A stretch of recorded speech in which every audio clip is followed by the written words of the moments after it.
Have you ever wondered about the bones of a story? What did the outline look like before the characters hijacked it? Ophelia Kee always wondered the same things about her own stories. As a discovery writer, the chaotic pantser style, not even the author knew how the tales in the Draoithe Saga would go until they went. Backward analyzing one story while busy writing the next tale or two somehow never happened. Apparently, OK put things off long enough, and some fancy computer magic will provide us with those long-wished-for story overviews. We can finally X-ray the tales from the dream and see their skeletons. Shall we investigate the next story in the dream? You ever pick up a book and just feel kind of lost? Like the world is so huge, so complex, you really need a guide? Well, that's what we're doing today. We're going to deconstruct the incredible paranormal romance world of Ruined Hearts, which is a huge part of the Draoithe Saga. All right, let's just jump right in. The story itself tells you right up front. This isn't just a book, it's an experience. And the name of that experience is the dream. But get this, that's not just some fancy metaphor. It's the literal reality of this world, a magical plane where all the myths and legends you've ever heard of are real, and they're fighting to keep things in balance. So, here's how we're going to break it all down. First, we're going to get our bearings in the dream. Then we'll meet our two main characters, who are both pretty broken, a cursed journalist and an exiled spirit. After that, we'll see what happens when their worlds crash into each other. And finally, we'll get to the impossible choice at the very heart of their story. Okay, let's get into it. First things first, welcome to the dream. This is a world packed with myth, magic, and something really important, fated mates. So here's the deal with the Draoithe Saga. This whole magical reality, the dream, is totally out of whack. It's unbalanced. And the only way to fix it? Through the super powerful connection between fated couples. So we're not just talking about personal drama here. Every single romance in this series has massive, world-altering consequences. The stakes are incredibly high. Now that we've got the world down, let's meet the people in it. And we're starting with the first of our two ruined hearts, the cursed journalist. If you need one word to describe her, it's hunted. Her name is Danika Klein.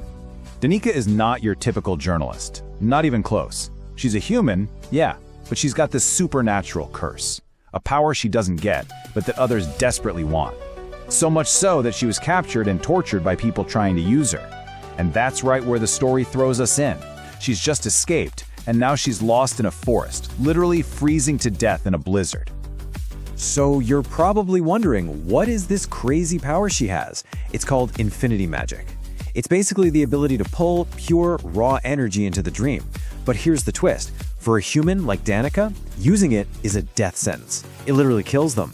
But for an immortal, it's like an endless battery pack, a source of incredible power. And that right there is why everyone wants to get their hands on her. And that brings us to the complete other side of the coin. If Danika is the hunted, then our second hero, Rorik Skogvetar, well, he's the haunted. He's the exiled forest spirit. This guy is ancient, he's powerful, but honestly, he is just completely broken by his past. He got exiled, blamed for a fire that destroyed his home, a fire that was actually started by a human. So as you can imagine, he has this deep, bitter hatred for all of humanity and just wants to be left completely alone. So what exactly is he? The books call him a Draug. You can think of it like a powerful, kind of ghost-like immortal being. And his exile didn't just hurt his feelings. It's made him a homeless, wandering spirit with no purpose, just drifting through the forest alone. So you've got these two incredibly damaged people, right? One hunted, one haunted. It's only a matter of time before their worlds collide. And that is exactly what happens next. I mean, this really lays it all out. You've got Danika, a mortal, hunted for a power that's literally killing her. And then you have Rorik, an immortal, haunted by a past that has stripped him of everything, leaving him exiled and powerless. They are both, in very different ways, completely and utterly ruined. And their meeting isn't some slow burn, oh no, it's an explosion. Danika, half frozen and fleeing for her life, literally collapses on the doorstep of the one guy in the entire world who wants absolutely nothing to do with humans. So, what's he gonna do? He's stuck between his all-consuming hatred and, his pity for this dying woman at his feet. So Rorik makes a choice. But where does that lead? Well, it sends them on a journey that brings us to our final part, the price of salvation. And trust me, it leads to one impossible choice. Okay, so Rorik decides to help her. He brings her in, but that peace doesn't last long. Her enemies are relentless, and they track her down to his forest. He realizes his little corner of the woods isn't safe. He needs a bigger solution, a permanent one. So he decides to take her to a place called Asylum, which is basically a legendary hospital for immortal beings. And at first, it seems like, hey, problem solved. The powerful elves who run the place say they have a cure, a way to make it so her enemies can never, ever find her again.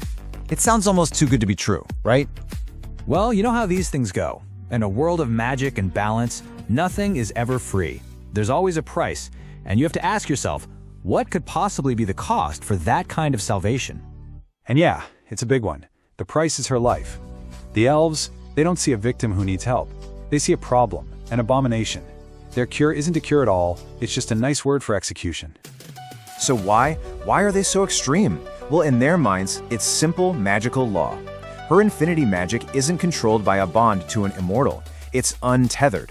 And to them, that makes her a walking time bomb, a threat to their entire reality. And the kicker? They look at Rorik and tell him that since he's the one who kept her alive, he's the one who has to end the threat. And just when you think it can't get any worse, it does. There's this term in the lore, Draoithe. It's the name for the fated mate of a Draugr, like Rorik. But here's the thing. Because of his exile, Rorik was stripped of his right to ever claim one. So the elves are literally ordering him to execute the one person in the universe who could be his soulmate. A soulmate he's already forbidden from having. I mean, talk about cruel. So that's the choice. Obey the most powerful ancient beings in his world, or go to war with them to protect this one human woman. And what does he do? He chooses defiance. He chooses her and decides to protect her no matter what it costs him, setting himself against pretty much everybody.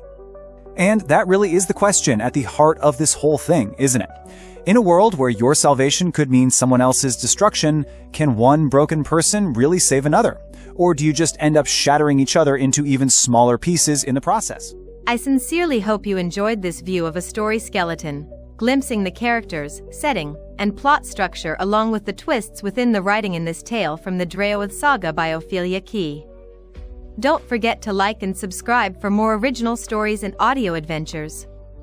A special thank you to OK Music Writers for writing and for sharing the Enter the Dream soundtrack.